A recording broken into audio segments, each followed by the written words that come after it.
Kalian tahu nggak sih dua materi yang paling sering banget keluar di 2 tahun terakhir SNBT, yaitu materi fungsi, komposisi, dan inverse. Nah, kalian pengen tahu nggak trik cerdas pengerjaan fungsi, komposisi, dan inverse? Yuk, kalian wajib simak video kali ini.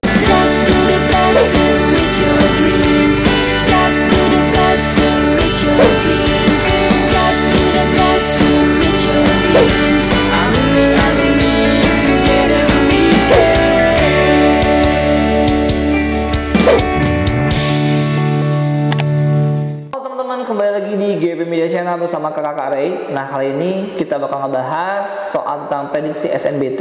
Nah, di sini khususnya untuk sebab pengetahuan kuantitatif ataupun PK. Nah, untuk pembahasan soalnya langsung aja simak pembahasan berikut. Oke, di nomor yang pertama di sini diketahui jika R merupakan hasil daripada ini, maka ya, oke di sini adalah P ya. Nah, di sini adalah R. Hubungan antara kuantitas P dan Q itu berapa ya teman-teman ya.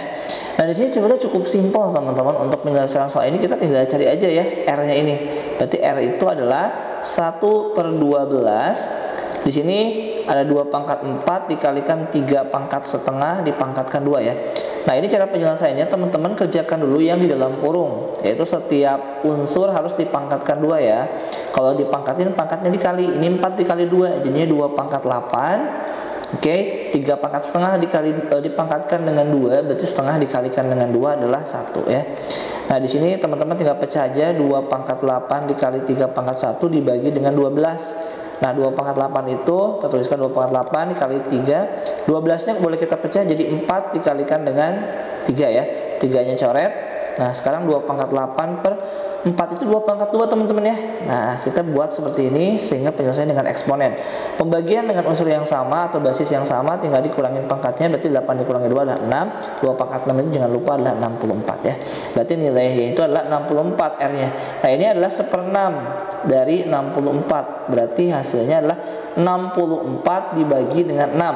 Kalau kita perkecil dibagi dengan 2, artinya berapa? 64 dibagi 2 adalah 32/3 ya. Sedangkan yang Q ini 64. Nah, logikanya teman-teman, 64 dengan sesuatu ini kan 64/6 ya. Nah, kita bisa lihat 64 dibagi dengan 6 justru akan lebih kecil dibandingkan dengan kuantitas Q, yaitu 64.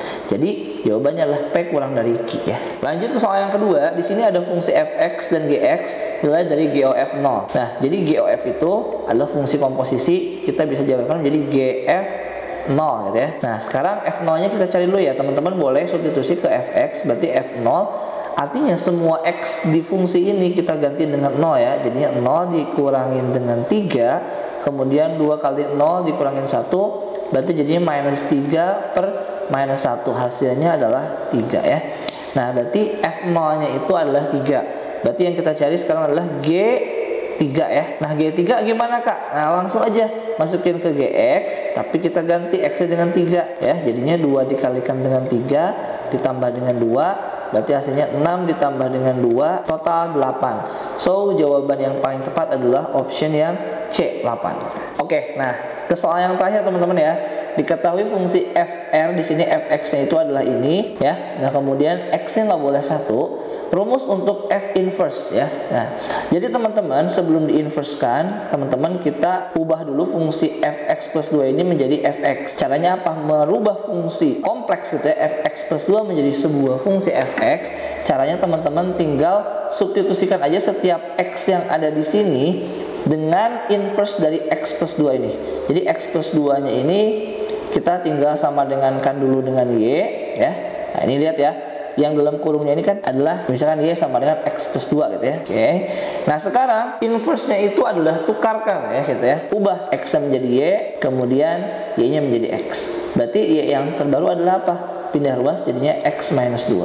Nah, sekarang ganti semua x yang ada di sini dengan x minus 2 ya gitu ya. Jadi x minus 2 kemudian ditambah dengan 3 per x minus 2 dikurangi dengan 1. Berarti adalah x plus 1 per X minus 3. Ini adalah fungsi fx ya. Nah, sekarang kita mencari fungsi inverse-nya. Nah, untuk inverse-nya teman-teman tinggal tukarkan saja posisi di sini itu ke sebelah sini. Yang koefisien di sini kan 1 ya, tukar ke sini. Tapi tandanya berubah ya. Di sini kan minus 3, pindah ke atas jadi positif 3 ya. 3x plus 1 per ini 1 pindah jadi minus 1, berarti jadi x minus 1. So, ada nggak? Jawabannya adalah option yang D. Nah, jadi itu pembahasan tentang soal prediksi SNBT ya, khususnya untuk subbab PK atau pengetahuan kuantitatif. Nah, teman-teman di sini kakak sudah sediakan soal latihannya. Ada 2 soal latihan. Coba teman-teman kerjakan dan nanti tulis jawabannya di kolom komentar. Untuk pembahasan soal-soal selanjutnya, silakan pantengin terus GIP Media Channel. See you di next video. Sampai jumpa.